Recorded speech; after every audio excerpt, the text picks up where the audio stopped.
Hello and welcome to the video. In this video I want to take a look at this thing here. This is the new RunCam Split Mini from RunCam, and it is the baby brother of something that I've already looked at a couple of times on the channel. This is the RunCam Split 2, and it's the slightly larger version of this smaller one here.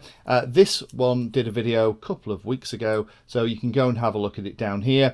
But the idea is it not only records in 1080p locally onto an SD card on the actual quadcopter itself, but it also outputs the back a nice bright FPV image that you can use to FPV as well. So rather than having to have some kind of camera on the model and then have an action camera or a GoPro or something else, you can get everything done in the one easy setup.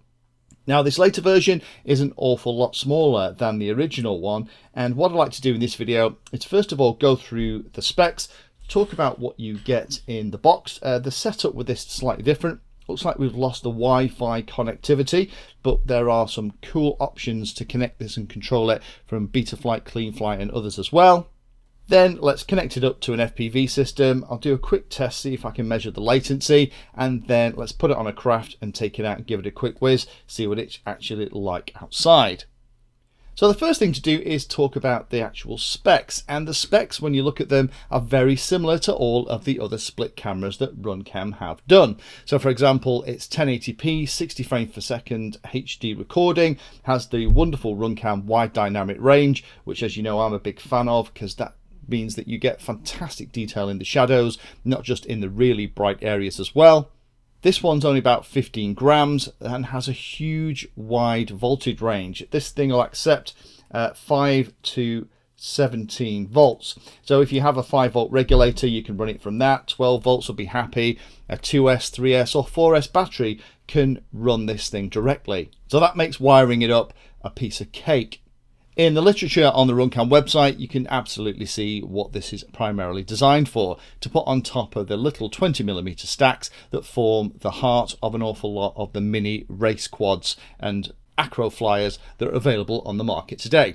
Rather than use a standard conventional mini camera, you can put this in instead if you've got room, and we'll talk about the size and weights and things in a second, and then you can record locally in HD too. Field of view for the FPV is about 130 degrees. It's a 4:3 image that comes out the back. The HD recording is in beautiful widescreen, so 16:9 ratio at 165 degrees. So what you find is that you lose the side edges just like with the original RunCam Split, and that's a nice compromise. It means it still looks great in the glasses, but you don't sacrifice any of the image for the recording. The whole stack itself is pretty small. It's only about 11.6 millimeters high. It has a micro USB connector on the side so you can power it. Only power it from the micro USB from 5 volts. A little micro SD card gets fitted in one of the little boards, because this guy has two boards, one of which seems to control the camera, and the second one seems to have the SD pieces on as well. There's only two buttons on it. So if I go back to the bench, here is the connectors that are actually on one of the boards.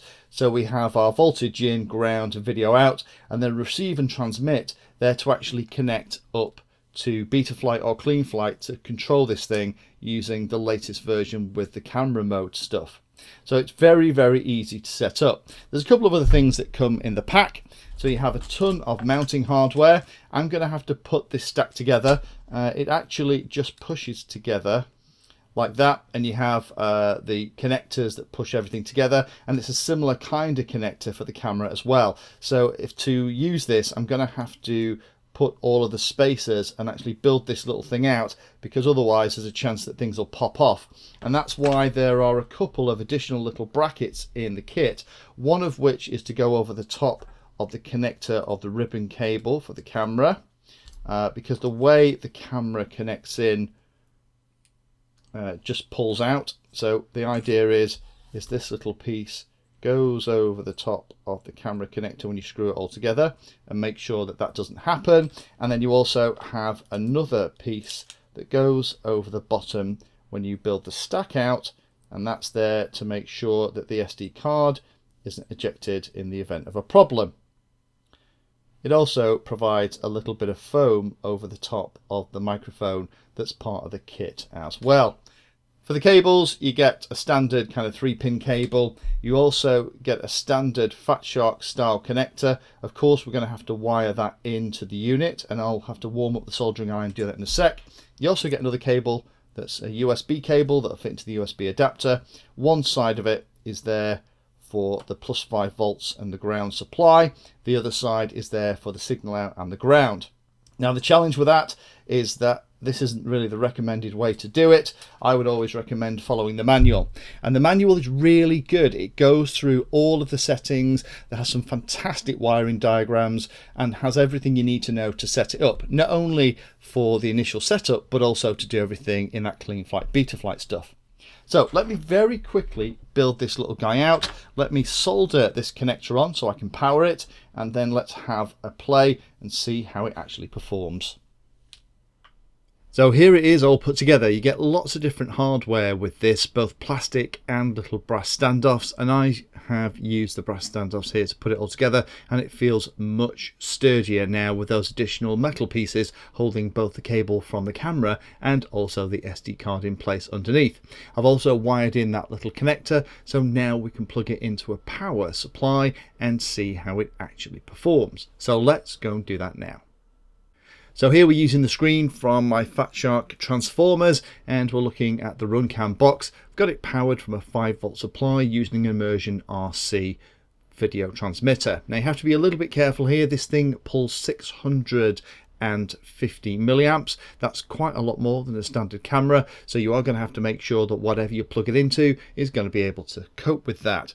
Now the interesting thing is that because you can run it from the battery, if you're going to run it directly from the main flight battery to 3 or 4S, then that wouldn't be a problem at all. You can just wire this thing pretty much directly into your power distribution board.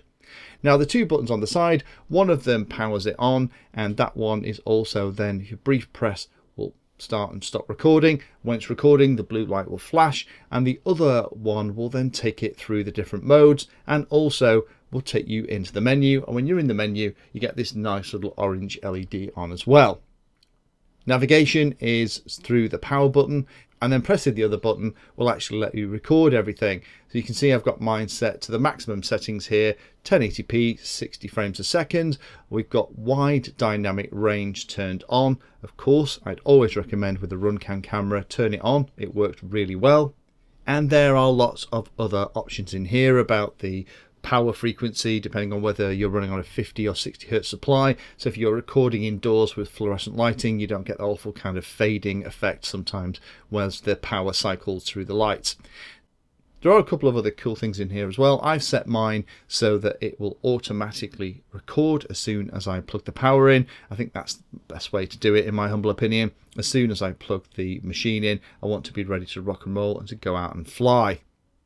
Did a little bit of a latency test with this thing, and it worked about 66 milliseconds glass to glass, and that's perfectly flyable. But in my experience, flying with any of the RunCam splits feels very immersive, and you feel very connected to the model. So now we've done that, let me take it outside and walk it down the standard lane that I always do, which gives a really good idea of how the contrast is working and how the color saturation is as well. Now this point is about 10 o'clock in the morning. It's a reasonably fine day, and we've got the sun coming up here on the left hand side. And just like all the RunCam cameras with a wide dynamic range turned on, the image looks really good, and we're getting lots of detail in the shadows as well as exposing for the sky. Now let me get up to the little bridge over the canal, and then we'll do the standard test. I'll look both ways, and at the moment looking to the left is going to be looking directly into the sun, and that's a really tough test for most cameras. But hopefully you can see here the way the camera is working. There's a little bit of distortion at the edges, but not very much. But the picture looks fantastic. And here, looking down the canal into the morning sunshine, you can see that it hasn't blown the whole thing out. Just like all the wide dynamic range cameras, it does a fantastic job. This is probably about the toughest test of a camera, particularly with the sun also reflecting in the canal as well. So let me put it on one of my little beta quads.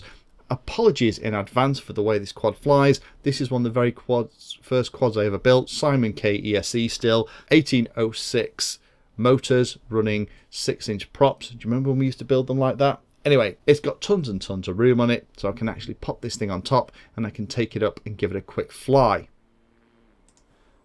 And unsurprisingly, it is performing just like the other split cameras in the family. The image is beautiful, it's easily flyable, you've got lots and lots of detail, the saturation's good, the colours look really natural, the wide dynamic range as usual, make sure that you don't lose any of the detail and it's not trying to expose for the sky and underexposing the ground or vice versa.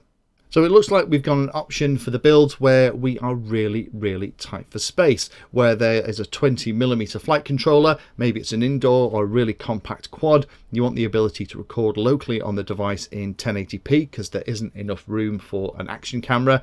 But I'm interested in potentially looking at how this thing is going to fit in planes as well, because the low profile and the smaller camera means that potentially this could be a great option to go on the top of a wing and not only provide a really nice view but minimize weight and also be able to record the image directly on the machine as well. The only disappointing thing about this was the lack of Wi-Fi. You are going to have to navigate and set it up using the buttons on the actual split itself.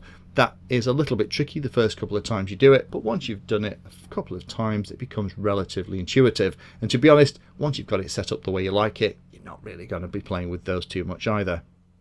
But the really cool thing is the ability to plug this into a spare UART in something like Betaflight and do all the configuration. It's a really nice idea that you don't have to be recording all the time. You could take off, you could fly, and then when you see something that you're interested in recording, you can actually start that all happening from OpenTX and your Taranis.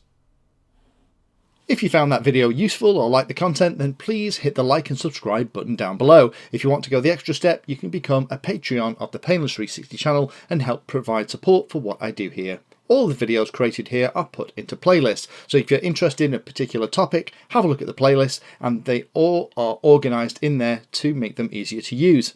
If you're not sure if there's a video for your particular problem or topic you want to know more about, then add Painless 360 to the Google search term that you're interested in, and that should find the video, article or content about the particular thing that you're interested in having a look at.